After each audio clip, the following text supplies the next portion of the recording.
All right, what is going on, everybody? Welcome back to another day of SaberSim's DFS office hours. Today is Thursday, May 16th of 2024. Looking ahead here, PGA Championship is already underway today. Good luck to all of you playing this weekend. We have a 5-game MLB main slate kicking off here in less than 3 hours. We have an NBA Showdown as well as a 2-game NHL slate. So it should be a fun day of DFS. For those of you who are new here, welcome. My name is Andrew, one of the coaches over here at SaberSim.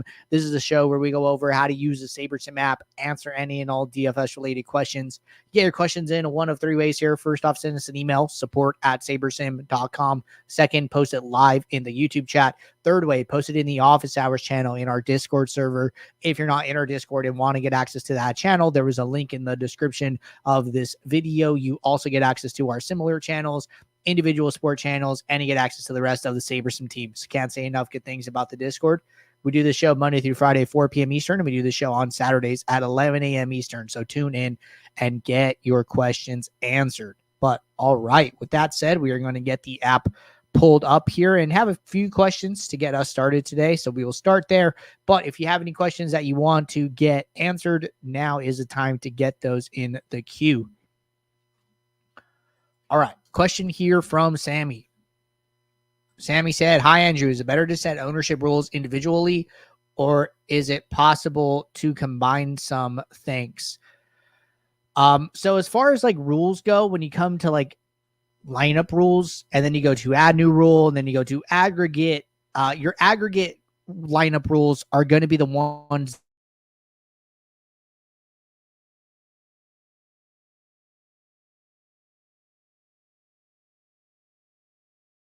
hey, I want my ownership between 120% and 180%. You would have to set 2 rules. So there isn't a way to say like between, there's at least and no more than. So if I wanted to do that, I would say, hey, my own sum at least 120.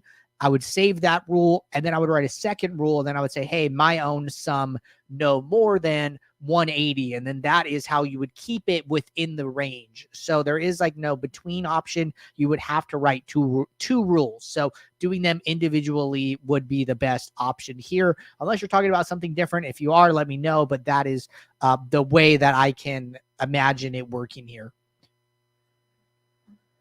All right, question here from Lopez. Question says, best way to build for MLB satellite. Good question. You know, this is actually our last question. So why don't we just like do a demo? We would like build some lineups for an MLB satellite, right? So first thing I would do is go to my build settings, and I'm going to make 2 small adjustments to projections here. Not going to be very opinionated. And I want to set my style from GPP to satellite. It's going to make the sliders go up. You could see this more like the smaller the contest. So if like we're playing, you know, a single entry 100 to 1K entry GPP, the sliders are 6, 7. And then if I change it to satellite, those are going to go up. They're going to go up to 7, 8. So typically, you know, your satellite lineups, you want them to have more upside. You want them to have more win equity because you're trying to shoot for first place, right? Like first place is usually the ticket or whatever you're chasing. So makes sense that the sliders go up here. I'm going to click build lineups, and then I'm going to go and find a satellite type contest for today in the list here. So let's say we are playing, let's say we're trying to win an entry into the MLB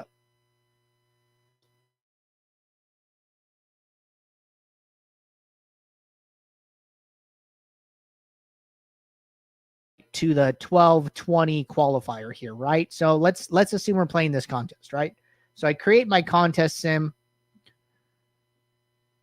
and we built 5,000 lineups. This is more than enough lineups here. All right, lineups are loading.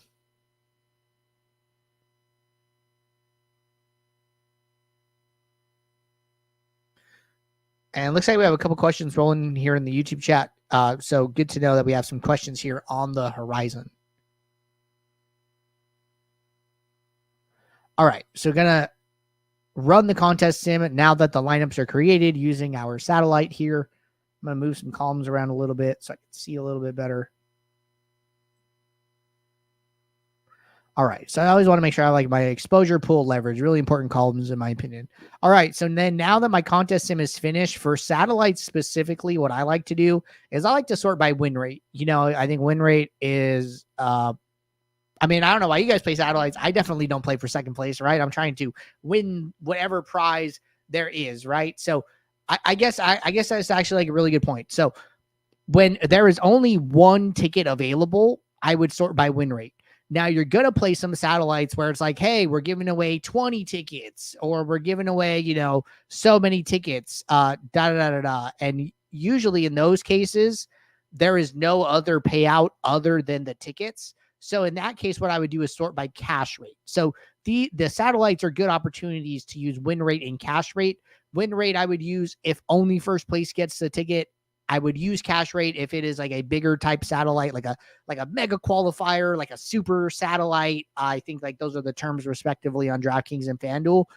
And then in those cases, I would use cash rate. So know the difference of when to use the two. But as far as that, after that, you're going to do what you normally do here with your builds, your mini leagues, your exposures, your leverage, your risk management, all those things. But as far as like what to do differently, the big thing is the build settings.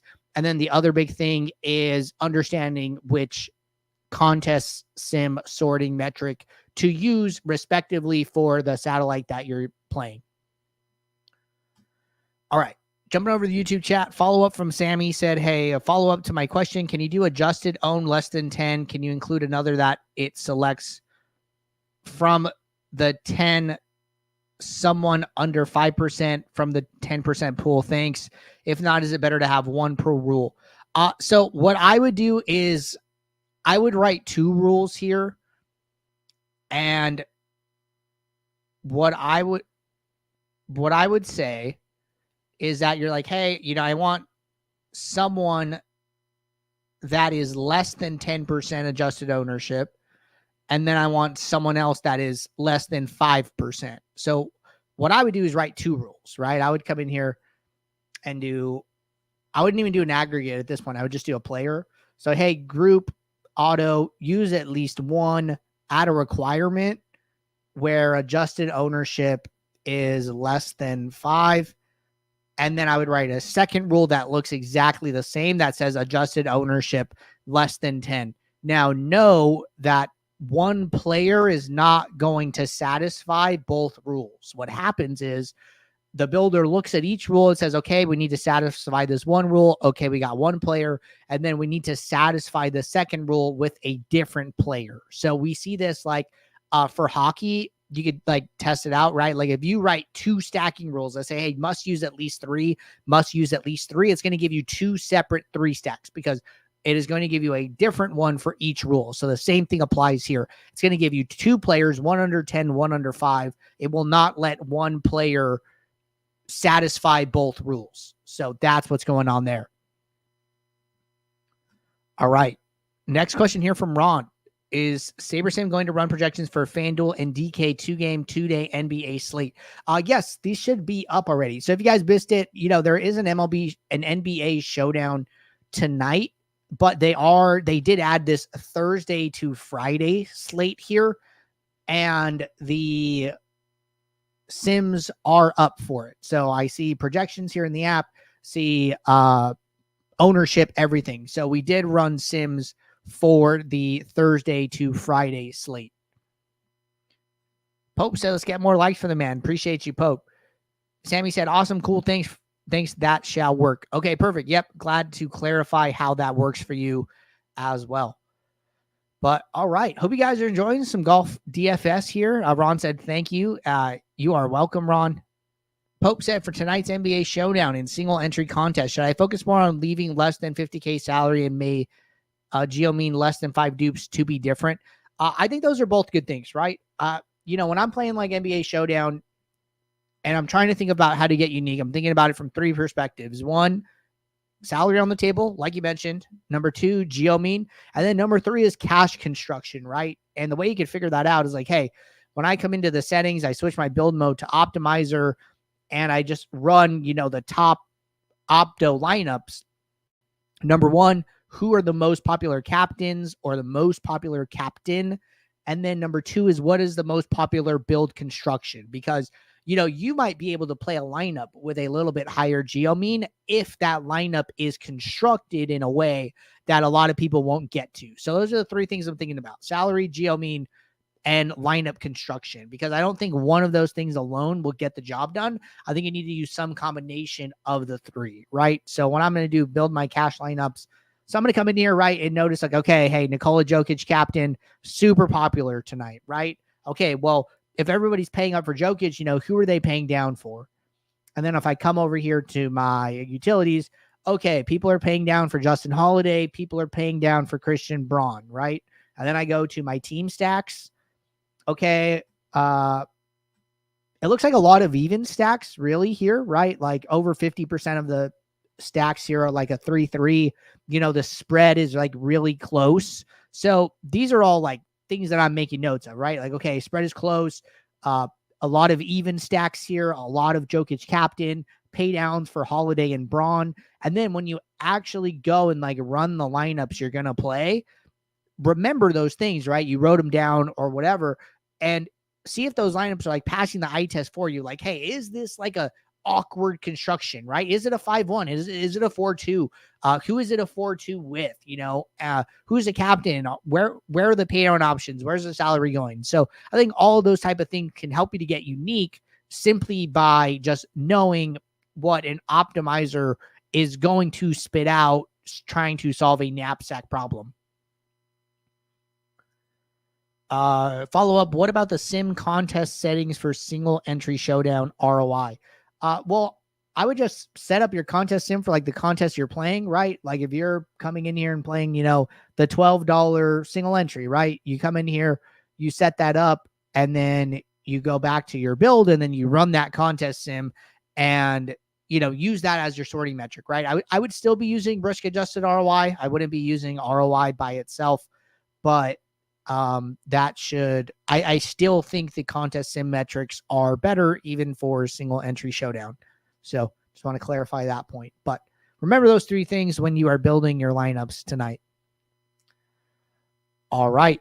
Taking a peek here. Looks like we're caught up in the Discord. Looks like we're also caught up here in the YouTube chat. So appreciate you guys tuning in. I will be right back here tomorrow, Friday, 4 p.m. Eastern for our next show. So until then, everybody, take care. Good luck. I'll see you all. Thanks. Bye.